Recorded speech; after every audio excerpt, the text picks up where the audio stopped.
আজকে বানাবো ডিমের কাটলেট। প্রথমে তেলে দেব গোটা জিরে,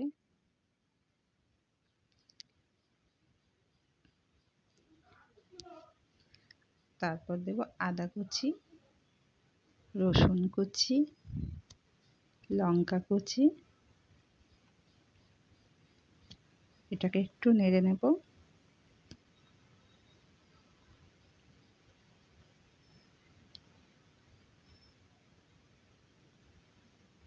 এবার দেব পেঁয়াজ কুচি। এটা ভালো করে একটু নেড়ে চেড়ে ভেজে নেব।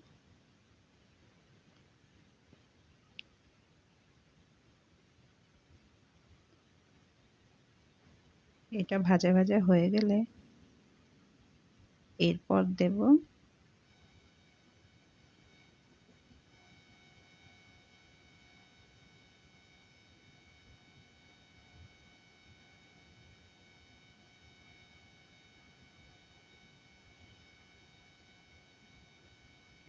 ভাজা হয়ে গেছে।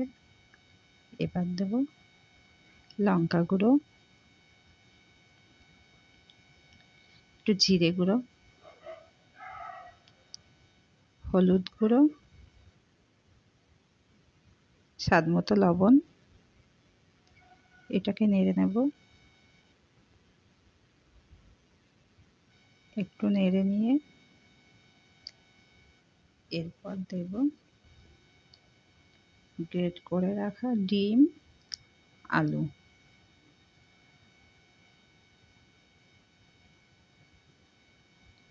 গ্রেট করে রাখা ডিম আলু দিয়ে দিয়েছি কড়াইয়ে।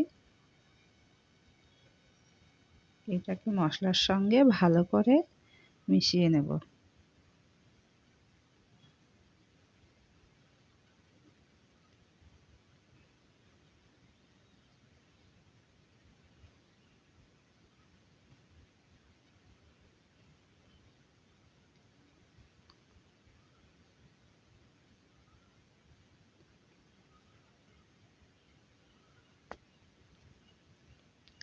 মেশানো হয়ে গেছে ভালো করে মশলার সঙ্গে। এবার দেবো চীনা বাদাম গুঁড়ো করে।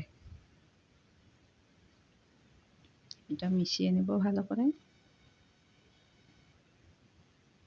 এরপর দেব টমেটো সস 1 চামচ, দেব গরম মশলা গুঁড়ো 1 চামচ দেব। এটাকে ভালো করে মিশিয়ে নেব। ভালো করে মেশানো হয়ে গেলে পুরটা রেডি। এবার এটাকে ঠান্ডা করতে দিতে হবে।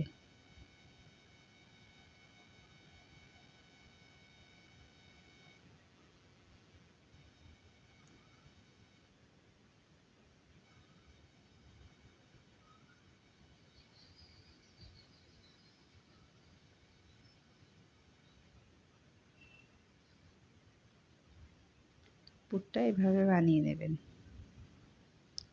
এবার ঠান্ডা হয়ে গেছে একটু মুঠো করে, তারপরে এটাকে চ্যাপ্টা করে নেব।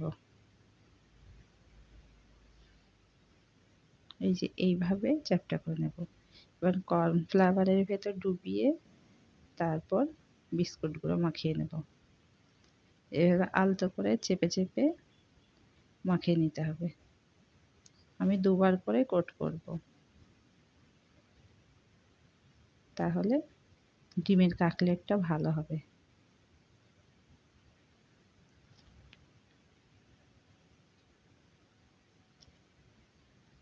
আলতোভাবে তুলতে হবে, নাহলে এটা ভেঙে যেতে পারে।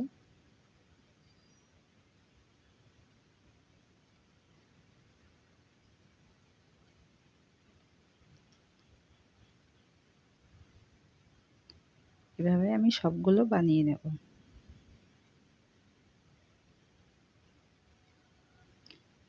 ডিমের কাটলেটগুলো সব বানানো হয়ে গেছে। এবার এগুলোকে আমি ভেজে নেব। কড়াইয়ে তেল গরম হয়ে গেছে। এবার একটা একটা করে ছেড়ে দেব।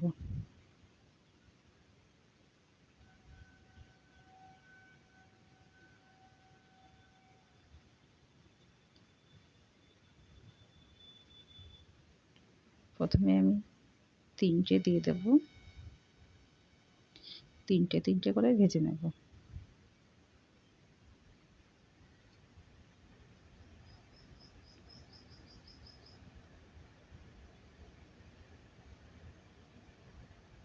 বাড়িতে বানানো ডিমের কাটলেট এভাবে আপনারাও বানাবেন,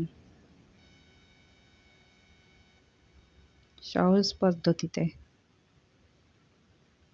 খুব তাড়াতাড়ি হয়ে যাবে।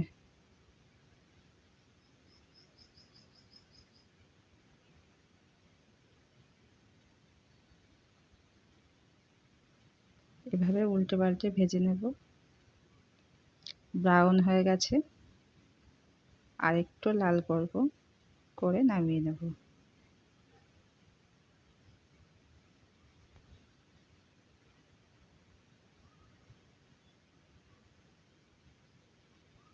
এবার তুলে নেব প্লেটে।